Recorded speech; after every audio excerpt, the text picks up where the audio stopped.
Tim Burton has returned with Beetlejuice Beetlejuice, a sequel to the iconic film starring Michael Keaton and Winona Ryder. The new film has just been released in theatres, and it's quite the insane callback-filled instalment to that classic 80s film. It's a film that fans of the original will really get a kick out of, while others who didn't see that movie might become a new fan afterwards. For the most part, I really enjoyed the film, and even though I thought it had a bit too much going on story-wise, I really respected the aesthetic return to this world and the charm that came with it. So in this explained analysis, I'm going to be giving you my breakdown of Beetlejuice Beetlejuice, discussing full plot details, the ending, and much more. There will be spoilers in this video, so if you haven't watched the film yet, then I would recommend checking it out before watching my analysis. Before I get into it though, if you want to see more on upcoming releases like Beetlejuice 2, then don't forget to support this upload by giving it a like rating and subscribing to the channel. But without further ado, let's dive into my explained video for Tim Burton's Beetlejuice Beetlejuice.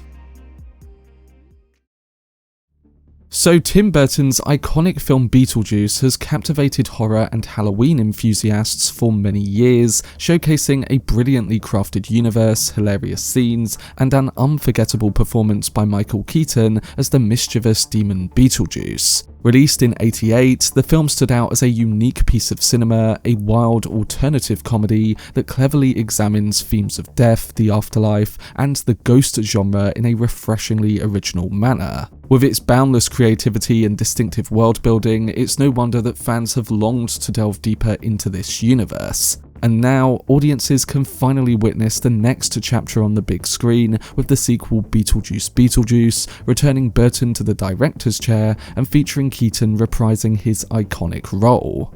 In the follow-up film, we reunite with Winona Ryder's Lydia Deetz, now an adult who has transformed her affinity for the supernatural into a successful career as a TV psychic medium. Lydia is also a mother to Jenna Ortega's Astrid, who harbours resentment towards her and questions her psychic skills, particularly due to Lydia's failure to connect with her late husband Richard.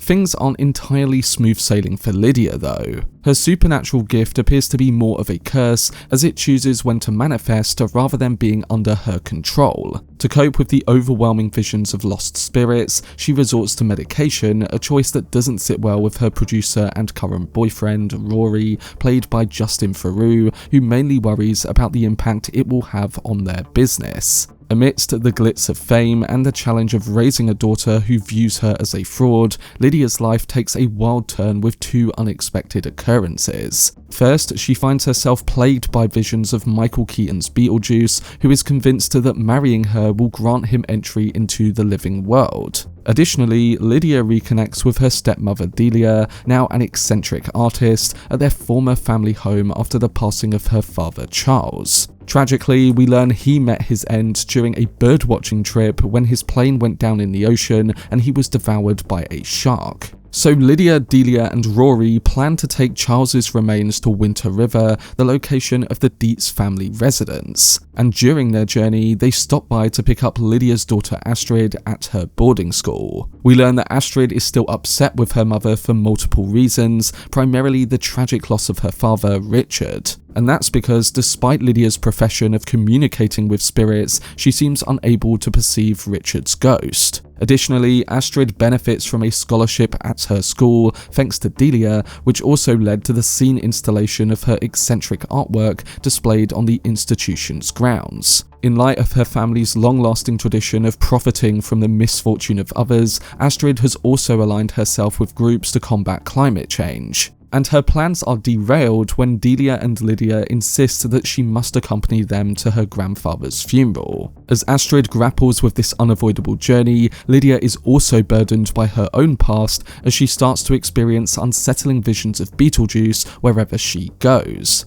We then move on to the afterlife, where we learn that Beetlejuice has decided to launch a call centre staffed by employees with shrunken heads, all aimed at securing gigs for himself as a bioexorcist, essentially a demon who helps the living move on. His callers appear to be hijacking genuine concerns of the recently departed, showcasing that Beetlejuice is still up to his usual scheming. While he continues to haunt Lydia, whom he believes is his one true love and his ticket out of the afterlife, he finds himself confronted by a ghost from his past, his ex-wife Dolores. Enter a funny flashback from Beetlejuice himself, who tells the story of the days of the Black Plague, where he first crossed paths with her while he was looting mass graves. Their connection was instant and they soon tied the knot, embracing a night of fiery passion. However, Beetlejuice's joy was short-lived as he discovered that Dolores had poisoned him as part of her allegiance to a cult that thrived on sacrificial deaths. Just as the poison began to take effect, Beetlejuice retaliated in a fit of rage, using an axe to sever Dolores, resulting in her fragmented form being sent to the afterlife in multiple boxes. However, a twist of fate involving Danny DeVito's janitor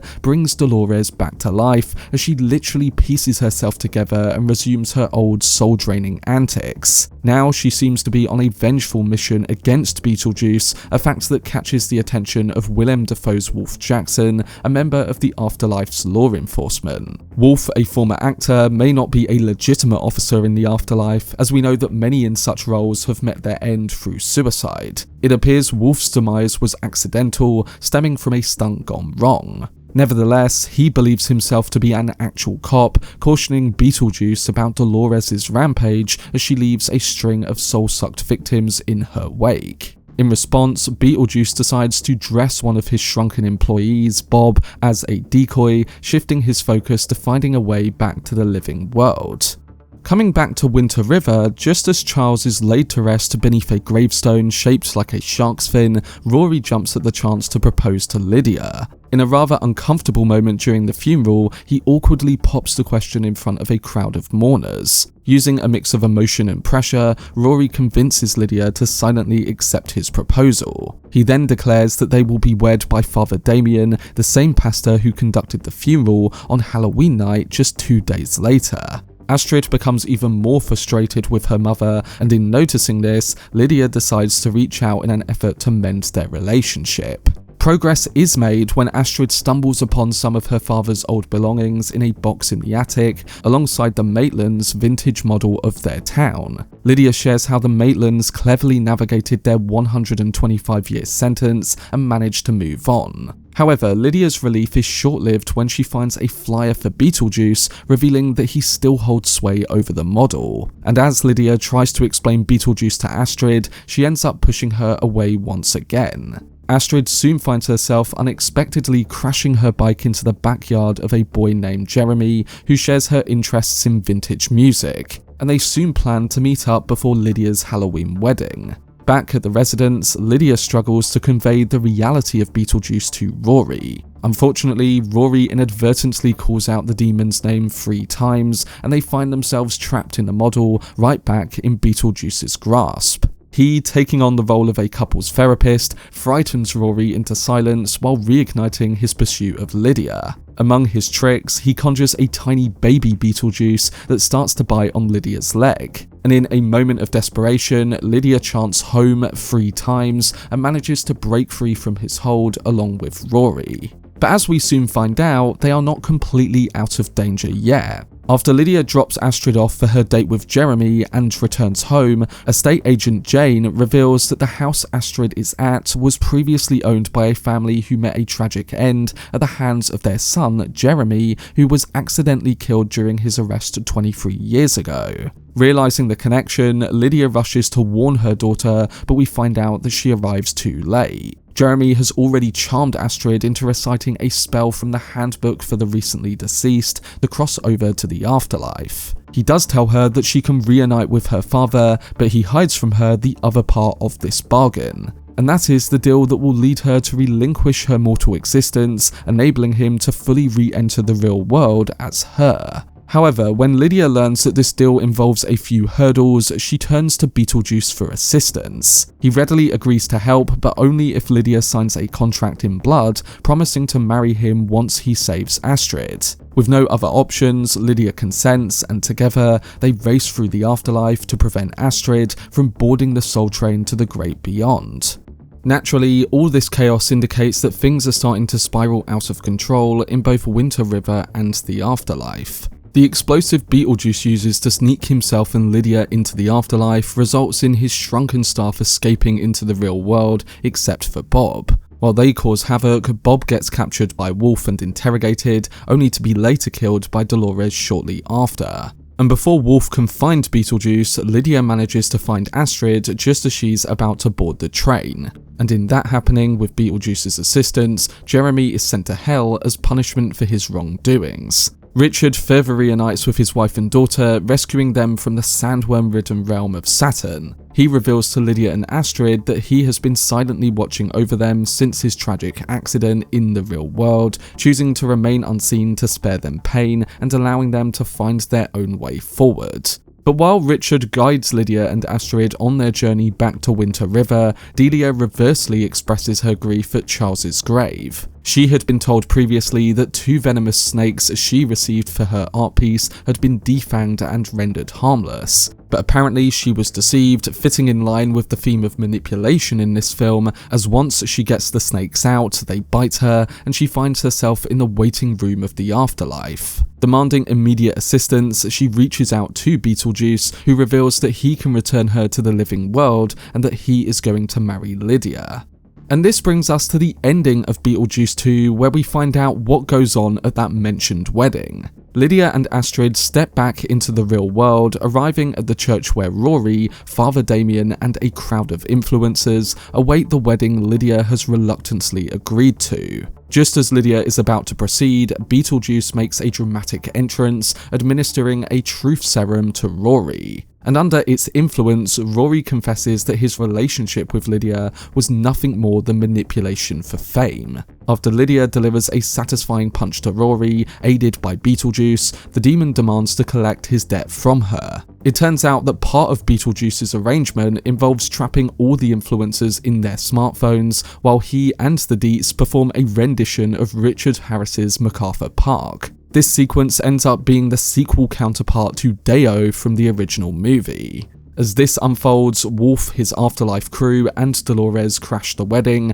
only adding to all this chaos. While Beetlejuice keeps Dolores occupied with apologies and convinces her that Rory is actually her one true love, Astrid consults the handbook of the recently deceased to learn how to summon a sandworm. The creature then emerges through the floor of the church, engulfing both Rory and Dolores. As Beetlejuice revels in his impending marriage to Lydia, Astrid reveals that she has discovered a breach in Beetlejuice's contract according to that handbook. The contract bursts into flames and Beetlejuice blows up into an oversized balloon and eventually explodes. So after Lydia called his name 3 times and they found that exception in the handbook, they believe that they have sent him away for good. So-called Detective Wolf also informs them that Delia, who is now deceased, must return with him. And when she does, she finds joy in reconnecting with the headless corpse of Charles at the Soul Train. So with all the characters finally finding peace with one another and within themselves, and Lydia also ending her TV show to dedicate more time to her daughter, the conclusion of the film appears to be a happy one. Lydia and Astrid further set off to Dracula's castle in Romania, a dream trip that Richard and his wife had always hoped to take together. While exploring, Astrid meets a charming man there, and in a montage, we witness them later getting married. And when we reach the end of that montage, Lydia watches on happily in a maternity ward as Astrid is giving birth to a child. Yet in seeing all of this, something does feel off. And that turns out to be the case, as the child Astrid gives birth to turns out to be a baby Beetlejuice. Just as the child is ready to attack, Lydia jolts awake from a dream, only to find Beetlejuice lying beside her in her bed. Lydia then wakes up a second time, and this time she's alone. So this conclusion to the new film could strongly suggest that Beetlejuice may not be as exiled as we originally thought. Another clue is that the film's title, which features the name Beetlejuice twice, could be suggesting a third and final film called Beetlejuice Beetlejuice Beetlejuice in reference to that famous line. We'll have to see if that does happen, because this ending does suggest that that is very possible. But that was my breakdown and analysis for Beetlejuice 2. Overall, I thought Tim Burton's return to this classic was a solid one, and while some plot points could have been expanded rather than added to, this comeback captures the essence of the original while delving deeper into its rich lore, presenting a host of decent new characters, and maintaining the unique blend of the musicality and imaginative grotesqueness that defines the 1988 classic. This sequel also leans heavily into personal storytelling rather than aiming to expand a franchise or serve as a nostalgic homage. And while Beetlejuice 2 boasts its own unique humour and character, it retains a vital element from the original film. The narrative and characters are employed to deliver social commentary, with the central theme of this sequel focusing on exploitation. I'm excited to see what Burton directs next and whether he'll make another Beetlejuice film, because the end of this one clearly suggests that that is possible. But I do hope this breakdown did help some of you guys understand the film and the main details a bit better, and overall, I'm looking forward to hearing your thoughts on it, so don't forget to let me know down below in the comments section.